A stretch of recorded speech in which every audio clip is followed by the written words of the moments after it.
नारा भीक नको ऊठ कंत्राट्या तू जागा हो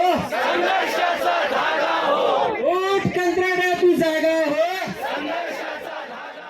मीच नव्हे तर 36 जिल्ह्यातून म्हणजेच पूर्ण महाराष्ट्रातून वेगवेगळ्या केडरची लोक आम्ही आहोत। समग्र शिक्षा ही जी योजना आहे त्या योजनेमध्ये काय आहे तर RTH ची अंमलबजावणीसाठी आमची नेमणूक आहेत। गेली 20 ते 25 वर्ष आम्ही कंत्राटी कामगार म्हणूनच काम करत आहोत, पण शैक्षणिक गुणवत्ता वाढीसाठी आमचा 100% सहभाग आहे। आमच्यामुळे ज्या सरकारच्या जे उपक्रम आहेत, विविध उपक्रम आहेत, त्याची अंमलबजावणी करणारे आम्ही सर्वजण आहोत। म्हणजे जे शिक्षक आहेत त्या शिक्षकांचं ट्रेनिंग घेणं हे सुद्धा काम आम्हीच करतो। शासनाची जी मोफत गणवेशाची स्कीम असेल किंवा मोफत बूट पुस्तक यांची जी योजना आहे ती राबवणारे हात जे कोण असेल तर हे कंत्राटी कर्मचारी आहेत। शाळेला एखादी इमारत बांधायची असेल तर त्याचं स्ट्रक्चर करणारे इंजिनियरचे हात आमचेच आहेत। एखादं अनुदान आलं तर ते खाली वर्ग करणारे हातही आमच्याच कंत्राटी कर्मचाऱ्याचे आहेत।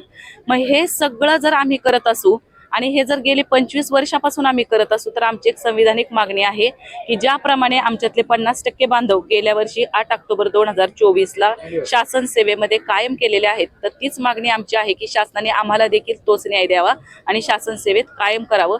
कारण गेली 10 वर्षापासून आमच्या मानधनात सुद्धा कुठल्याही प्रकारचं वाढ केलेली नाही। म्हणजे एकीकडे महागाई वाढतीच आहे पण आमच्या मानधनात मात्र इकडे कुठेही वाढ झालेली नाही।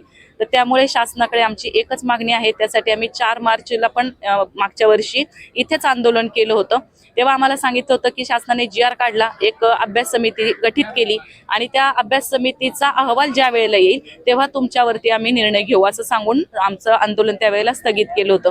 त्यानंतर वर्षभरात 3 बैठक होऊन त्याचा अहवाल 25 नोव्हेंबरला शासन दरबारी सादर झाला, पण त्याच्यावरती CM साहेबांनी कुठलाही निर्णय न दिल्यामुळे तो विषय आमचा पेंडिंग राहिला। म्हणून त्याला पुन्हा एकदा चालना मिळावी म्हणून नागपूरमध्ये आता हिवाळी अधिवेशनामध्ये सुद्धा 8 डिसेंबर पासून आम्ही 5 दिवसाचं आंदोलन केलं। तिथे आम्हाला स्वतः आदरणीय CM साहेबांनी शिष्टमंडळाला बोलून घेतलं आणि तुमचा अहवालावरती मी निर्णय सकारात्मक देईल असं तोंडी आश्वासन दिलं आणि म्हणून आम्ही ते स्थगित केलं। त्याच्यानंतर आचारसंहिता संपल्यानंतर आम्ही पुन्हा त्याचा पाठपुरावा जेव्हा केला, पत्राद्वारे केला, स्वतः आमचे शिष्टमंडळ CM साहेबांना जाऊन भेटलं, शिक्षण मंत्र्यांना भेटलं, इतर राज्यमंत्री जे आहेत पंकज भोयर साहेब आहेत त्यांनाही भेटलो। त्या सगळ्यांच्या कानावरती हा विषय घालून लवकरात लवकर आमचा निर्णय करून द्या आणि शासन सेवेत आम्हाला कायम करा ही मागणीचा पाठपुरावा सातत्याने केला, पण तरी सुद्धा अजूनही आम्हाला योग्य तो न्याय मिळाला नाही आणि म्हणून शेवटी आम्ही 9 मार्च आजपासून इथे आंदोलन करण्याचा निर्णय घेतला आणि आज आमच्या आंदोलनाचा हा पहिला दिवस आहे आणि वर्षभरातलं हे 3रं आंदोलन आम्ही आज इथे करत आहोत।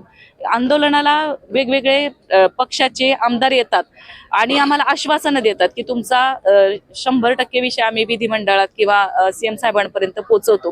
त्यांच्याही माध्यमातून बरीचशी जागृती झालेली आहे। हा विषय पूर्णतः CM साहेबांना आता परिचित झालेला आहे। फक्त त्याच्यावरती जी अंमलबजावणी आहे त्या अंमलबजावणीसाठी आम्ही पुन्हा एकदा या मैदानात उतरलेलो आहोत आणि यावेळेला अशी आशा आहे की 100% आम्हाला रिझल्ट मिळेल आणि तो रिझल्ट जोपर्यंत मिळत नाही, कॅबिनेट डिसिजन होत नाही, तोपर्यंत आम्ही मैदान सोडणार नाही। निष्पक्ष बातम्या, नवा दृष्टिकोन, युवा स्तंभ न्यूज नेटवर्क।